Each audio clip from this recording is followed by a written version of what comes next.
Em Lucas 18, verso 9 em diante, nós temos a conhecida parábola do publicano, do fariseu e do publicano. Mas antes de nós entrarmos neste breve texto, para refletirmos sobre o que nos ensina a uns e a outros, relembra a palavra de Deus, falar um pouco sobre o atual estado de coisas que está acontecendo sobre nossas vidas. Eu tenho andado um pouco triste com as pessoas. E por pessoas, é claro, eu não me refiro às pessoas comuns. Eu me refiro àqueles que são da fé, aqueles que alguns daqueles que professam a fé no nosso Deus, né? E isso por quê? Porque nós estamos sentindo na pele aquela experiência que foi profetizada pelo Senhor quando falou dos nossos dias, e ele disse que, falando dos acontecimentos que se desenrolariam nesse tempo que estamos vivendo, ele falou: o amor vai esfriar de tal forma que afetará todos, a iniquidade vai se multiplicar de tal maneira que o amor se esfriará de quase todos. E a gente está percebendo isso de diversas maneiras, né? Às vezes a pessoa não é nem desalmada, mas não entende um clamor, né? É interessante que na vida as pessoas compreendem ou sabem que precisam respeitar certas regras, né? No mar, por exemplo, todos sabem que aquele que se lança para cuidar, levar a lida com o produto do trabalho marítimo, o produto do trabalho no mar, por exemplo, se ele vai viver da pesca e ele adquire uma balsa pesqueira, um barco pesqueiro, estando em alto mar, se ele ouvir um mayday, um pedido de socorro, aquele que estiver mais próximo tem que se prontificar a parar o que estiver fazendo, e isso é uma lei severa, é uma lei que pode punir como pena de crime doloso, e partir para o socorro. O homem comum sabe disso. E a gente percebe que às vezes alguns irmãos não cai a ficha. A gente diz assim: eu estou precisando de socorro urgente. E passando os dias, ninguém vem. Se alguém chegar para mim, ligar para mim: não, é que eu estou com um problema, eu estou precisando da tua ajuda urgentemente. Amigo, o céu pode estar caindo de chuva. Eu vou dar um jeito, vou botar uma roupa no corpo e vou partir para lá, né? Eu vou, claro, dentro do razoável, né? Dentro do possível, né? Eu estou imaginando um irmão que mora aqui por perto, que eu preciso no máximo pegar um Uber, um ônibus, né?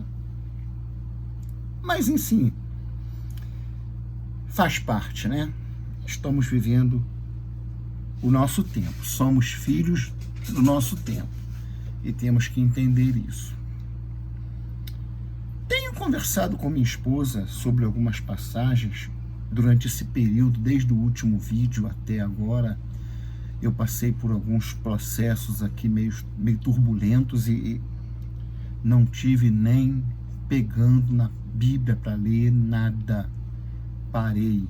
E quando eu vou pegar nas Escrituras para ler, principalmente quando eu recebo do Espírito Santo um bálsamo sobre uma determinada passagem, ou sobre um determinado tema, assunto, que me remete a uma passagem das Escrituras, como é o caso aqui, tem sido alguns casos, né?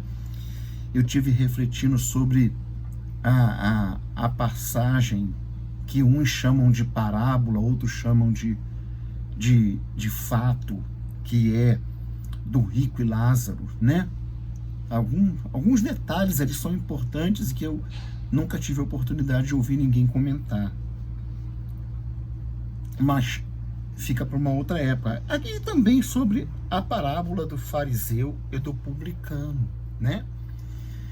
Aqui nós temos um assunto muito bom para nós refletirmos e, ao refletir, ver se estamos vivendo isso, se estamos passando de largo e precisamos rever a nossa posição.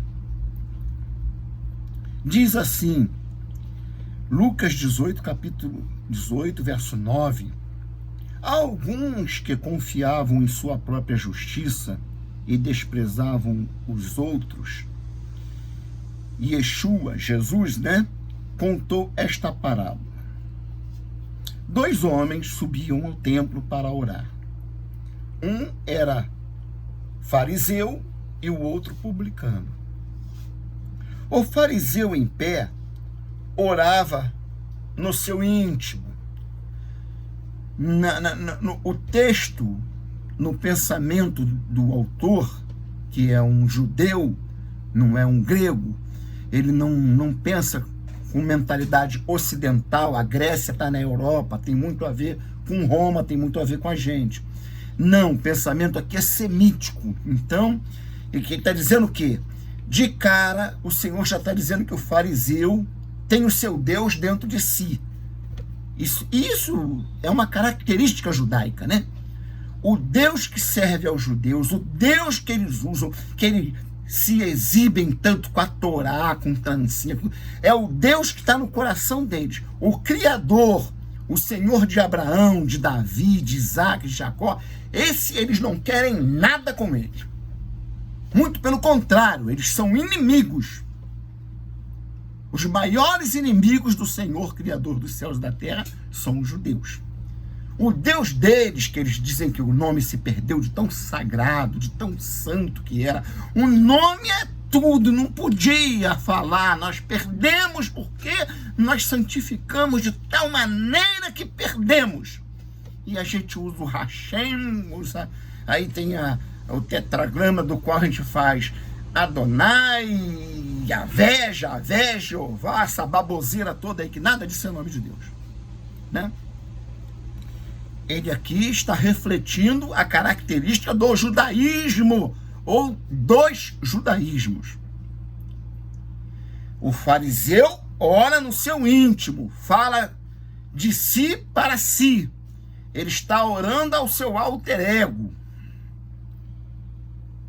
E diz: Deus, eu te agradeço, porque não sou como os outros homens, ladrões, corruptos, adúlteros, nem mesmo como este publicano. Jejuo 2 vezes por semana e dou o dízimo de tudo quanto ganho. Dizimista é fiel, viu? Mas o publicano, disse o Senhor, ficou à distância, nem se aproximou do altar. Ele nem ousava olhar para o céu, mas batendo no peito dizia: Deus, tem misericórdia de mim, que sou pecador. E o Senhor arremata dizendo: eu digo que este homem, e não o outro, não o fariseu, foi para casa justificado diante de Deus. Pois quem se exalta será humilhado, e quem se humilha será exaltado. Alguém foi para o templo com o coração pesado, com o coração cheio de angústia, carregado, sabendo que era devedor, não tinha justificativa, não tinha argumento, e chegou lá e foi isso que ele fez. Cabeça caída, batia no peito e dizia: tenha misericórdia de mim. Sem tua graça, sem tua misericórdia, já era. Enquanto o outro falava com um Deus dentro de si mesmo, o seu Deus, o seu alter ego, e dizia: não sou como os homens, não, e nem como este aí. Apontou para ele. Eu ganho bem, mas dou o dízimo de tudo. Jejum, muito religioso ele, muito religioso. 2 vezes por semana. E ando na linha. Eu ando na linha. Em outras palavras, é como dizer para Deus: não te devo nada. Estou aqui porque para mostrar para os outros como é que é um cara bom. Eu sou um cabra bom. Não sou adúltero, não sou ladrão, não sou trapaceiro e nem sou como este aí. O importante de nós observarmos nesse texto, isso é simples, não precisa de estudo profundo, não se precisa pegar teologia sistemática, nada. É se observar a premissa que está por trás de todo esse trabalho que o Senhor fez aqui, de toda essa narrativa. Há uma premissa aqui que está estabelecida por Deus para toda a raça humana pós-adâmica. E quem trabalhou muito em cima dessa premissa, de forma incisiva, para os judeus de Israel, os judeus na carne, né? E para toda a comunidade messiânica, foi o apóstolo Paulo.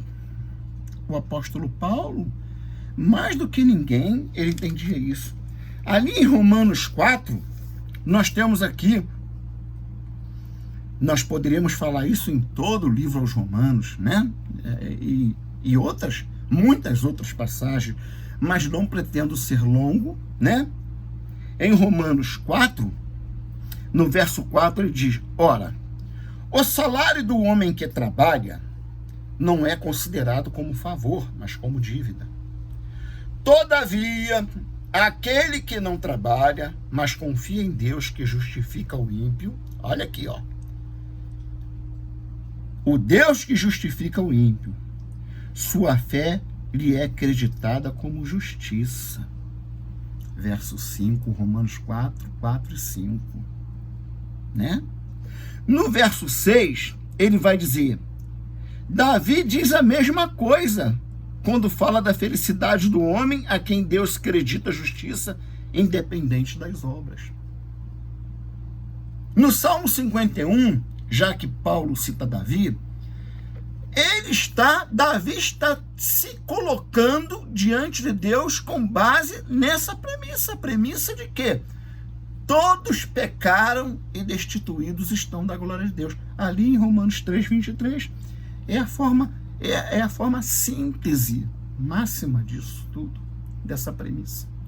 Essa premissa está resumida aqui em Romanos 3, 23, quando diz: pois todos pecaram e estão destituídos da glória de Deus. Ou seja, não tem santo, não tem perfeito, mesmo nós salvos. Precisamos estar recorrendo ao sangue do Calvário e apelando à misericórdia e à complacência do nosso Deus para nos perdoar de nossas falhas.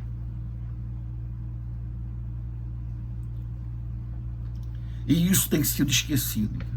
Isso tem sido muito esquecido. Tem sido muito esquecido. As pessoas estão cada vez mais se envolvendo com religiões, pertencendo, vou usar um verbo que é muito comum, né? Muito usual, né? Até quando vão fazer uma abordagem: o senhor pertence a alguma igreja? Eu falo: não, graças a Deus não. E graças a Deus não. Não pertenço a ninguém, sou propriedade de Deus. Você pertence, eu pertenço à igreja tal. Eu faço parte, eu sou membro da igreja tal. E quando nós procuramos o espírito de humildade, de simplicidade, da pessoa que sabe que em todo tempo, enquanto estivermos aqui,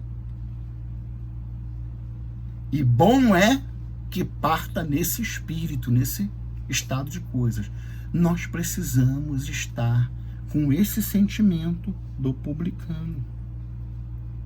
Tem misericórdia de mim, sou pecador. Está faltando a simplicidade, a humildade que nos induz a recorrer ao autor da graça, da remissão, aquele que ele só tem o sangue que pode nos purificar de nossos pecados. As perguntas que devemos nos fazer, que são tão importantes: como estou vivendo? Como é que eu estou tratando a minha vida no meu relacionamento com o meu próximo? Como é que eu estou tratando o meu Criador, que espera de mim uma postura cotidianamente? Estou eu vivendo de acordo? Falando em pergunta a um pastor amigo meu outro dia, alguns meses atrás, me surpreendeu.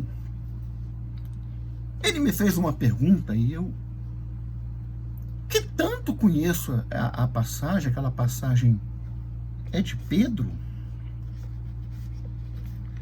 ou da Epístola de João, que o amor cobrirá uma multidão de pecados. Ele perguntou: como é que você entende isso aí? Eu falei: tá, vou pensar a respeito. Depois eu fiquei refletindo, eu falei: o pecado, o que resolve o problema do pecado é o sangue no Calvário. Mas o que o apóstolo quis dizer? Eu não me programei para citar essa passagem. Eu acho que é João. Agora ficou uma dúvida se é João ou Pedro, que fala sobre o amor cobrir multidão de pecados. Então, porque aí, tempos depois, eu conversando com Deus lá no meu coração,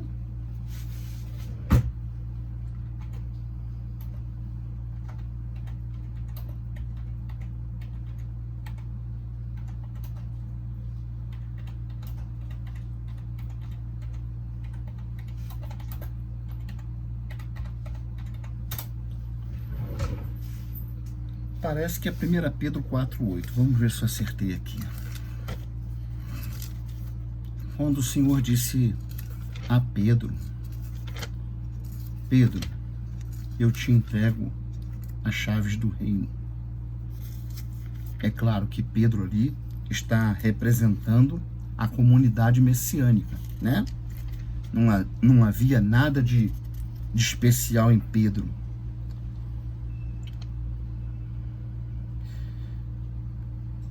Sobretudo, amem-se sinceramente uns aos outros, porque o amor perdoa muitíssimos pecados. 1 Pedro 4,8. Ele falou assim: o que vocês perdoarem na terra estará perdoado nos céus. O que vocês fecharem as portas da misericórdia na terra será fechada nos céus. Porque a comunidade messiânica é a porta de revelação e de acesso a todo o amor de Deus, inclusive a salvação, a própria salvação. É através da minha vida, da minha maneira de viver e através da minha mensagem que eu posso comunicar a salvação ao outro, levando-o ao arrependimento, mas principalmente com manifestações de amor.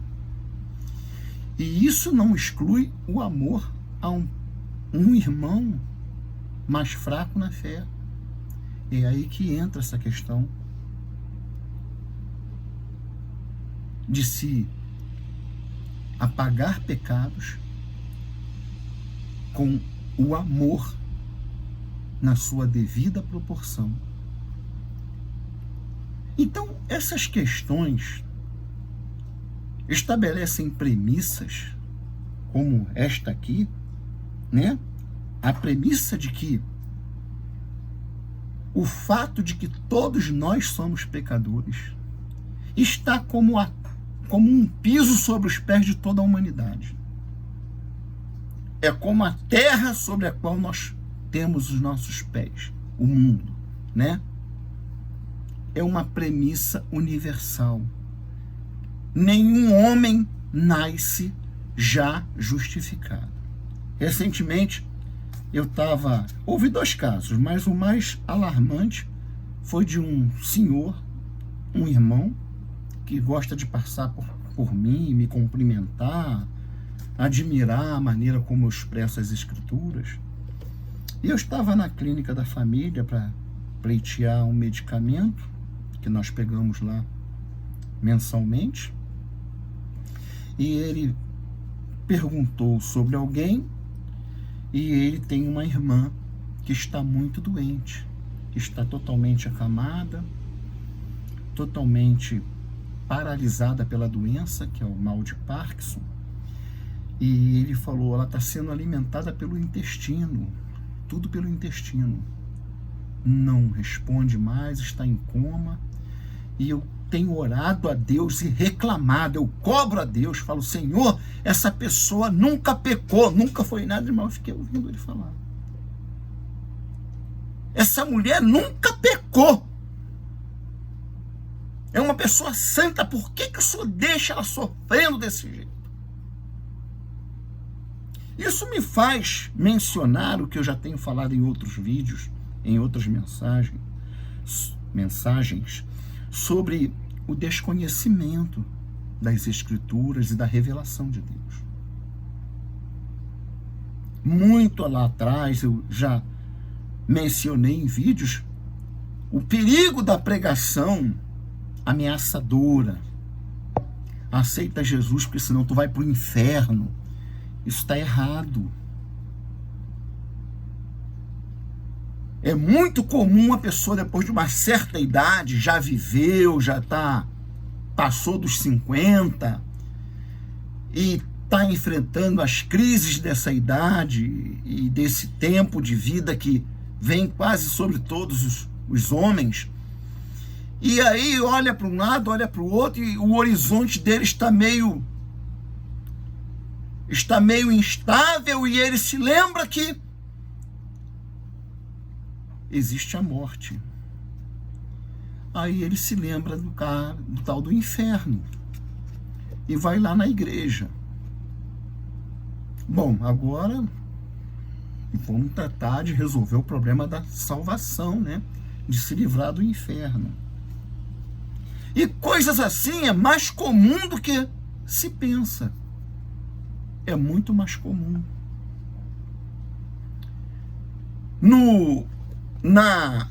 Na instituição igreja, isso aí é um vício comum.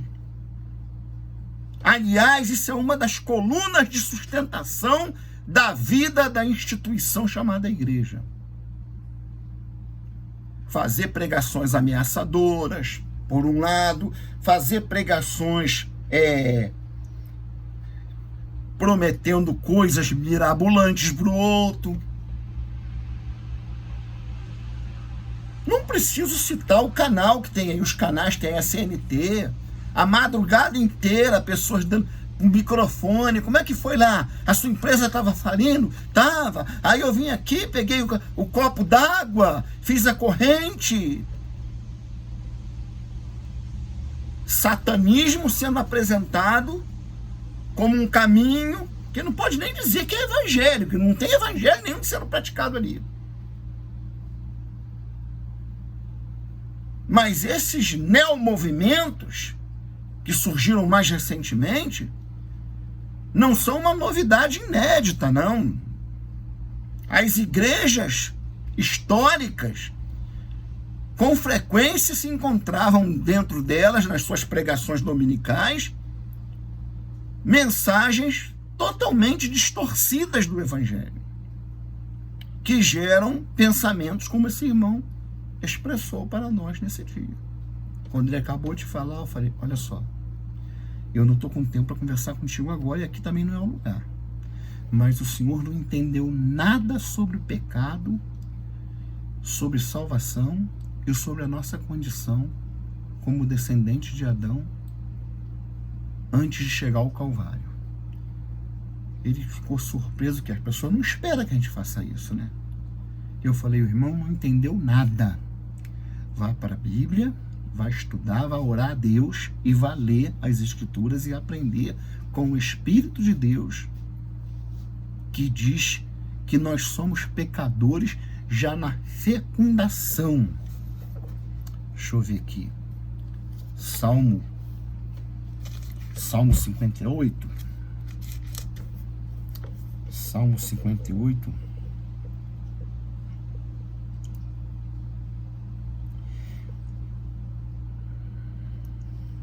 Os ímpios erram o caminho desde o ventre. Desviam-se os mentirosos desde que nascem. Se você for pegar esse texto no hebraico, lá no Taná, aqui no livro dos Salmos, Ketuvim, né? Os escritos. O que o Senhor está dizendo aqui é que antes que a fecundação se consuma, quando o espermatozoide está se projetando para o óvulo, já há pecado. Eu citei isso para ele, Salmo 58, verso 3. Ele falou, irmão, eu vou ler. Eu falei, faça isso. Porque a premissa que está aqui, na parábola do fariseu e do publicano, é essa.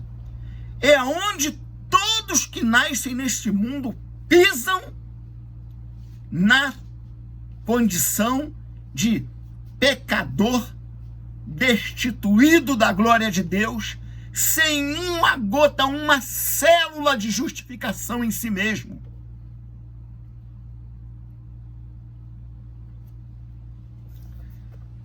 De novo, já que eu citei e já estou encerrando, Salmo 51, Davi falando. E Paulo cita Davi, né? Paulo cita Davi. Salmo 51, verso 1, 55, 54, 51. Tem misericórdia de mim, ó Deus, por teu amor, por tua grande compaixão, apaga as minhas transgressões. Verso 2, lava-me de toda a minha culpa e purifica-me do meu pecado. Salmista Davi. É uma premissa. Isso não é um conselho, isso não é uma dica, isso é uma premissa que está estabelecida e sobre a qual todos os homens de Deus, desde Abraão, e Paulo começa em Romanos citando ele, Abraão, que foi justificado porque creu sem nenhuma lei, sem nenhum pensamento, nenhum ato de justificativa. Aí é claro, com o Senhor e o seu sacrifício no Calvário, vem um lençol da justificação, que acoberta todos aqueles que são escolhidos por Deus, que são chamados e têm seus ouvidos desobstruídos para ouvir. Mas é preciso que se entenda que essa premissa está de pé E ela é descrita em Romanos.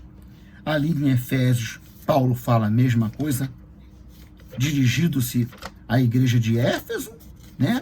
Vamos dar uma olhadinha aqui, Gálatas. Eu estou com uma Bíblia nova aqui que é meio complicadinha para se achar, porque o autor, ele colocou de si mesmo no trabalho, né?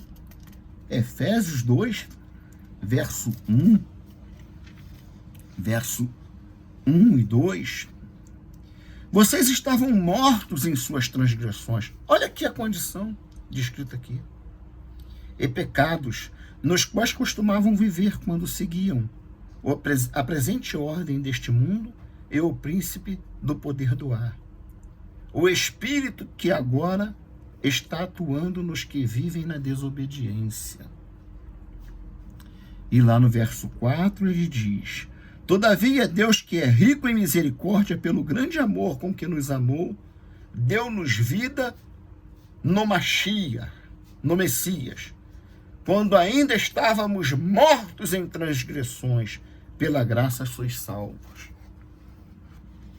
Então nós precisamos entender que antes éramos uma coisa, agora se somos outra, se temos o Espírito de Deus vivendo em nós, e se, portanto, somos filhos de Deus e não bastardos, nós precisamos viver e nos comportar como tais. Não é mesmo? Nós precisamos. Entendendo a premissa que existe no mundo, que sempre existiu e vai continuar existindo e regendo a vida de muitos. A premissa de que a religiosidade, com o orgulho e com a soberba, só nos leva ao afastamento de Deus. A ir e vir com o coração carregado das mesmas mazelas, dos mesmos pecados. Enquanto que aquele que reconhece a sua real condição e que diz: tem misericórdia de mim, porque sou pecador, esse encontra resposta. Esse tem o seu coração limpado, restaurado e volta leve para casa. O publicano voltou leve, o seu coração estava consolado, né? Tem um hino que diz: consola o meu coração, Jesus. É a gente sentir aquele refrigério, aquela limpeza, fica leve, porque Deus vem e, não obstante a nossa real condição, e nos limpa e nos acolhe e como que nos afaga, nos traz carinho, nos traz conforto. Quando expressamos com humildade e reconhecimento da nossa condição como pessoas que são falhas. Repito, até mesmo nós salvos precisamos estar sempre revendo as nossas ações, a maneira como estamos lidando com aquilo que importa, que é você, sou eu. Essa é a obra de Deus no mundo. Não é sair por aí construindo templo. Congreguei numa igreja. O negócio do pastor era fazer templo. Aí ele fazia um templo em um bairro, aí levava um grupo de crentes da outra igreja para lá, para atrair mais crentes de outras denominações que não estavam satisfeitos. Uma vez ali, um número de crentes ali, ele já estava recolhendo dinheiro para construir outro templo em outro lugar. Tudo para quê? Para juntar pessoas e recolher dinheiro. Salvação, mensagem de libertação, pregação do evangelho, nada disso estava no script, estava na ordem do dia. O negócio era a religião está funcionando. E é assim que esses lugares estão, cheias de fariseus, cheias de pessoas que chegam orando em si mesmo, dizendo: Deus, te agradeço, porque não sou como os outros homens, ladrões, corruptos, adúlteros, nem como este aí, ó. No coração ele está apontando para o outro. E Deus está de lá olhando e falando, é de lá, porque não está nele não. O publicano, a maneira como ele se colocou, ele falava com Deus que estava pertinho dele, que está até dentro dele. O fariseu falava com seu alter ego. E Deus está lá de longe olhando e falando, camarada, eu não tenho nada a ver contigo. Eu não tenho nada a ver contigo, não tenho nada a ver com o que tu é, nem com o que tu faz. Que possamos ter diante de nós essa premissa de que todos nós éramos pecadores. E como Paulo diz à igreja de Éfeso, ele foi lá enquanto vocês estavam mortos na podridão e vos ressuscitou e vos tirou do reino das trevas e vos trouxe para o reino do Filho do seu amor, para a luz. Vivamos, pois, como filhos da luz. Não na soberba da religiosidade, mas debaixo da simplicidade da graça de Deus. Que o Senhor Deus nos abençoe e nos guarde nesse tempo tão difícil.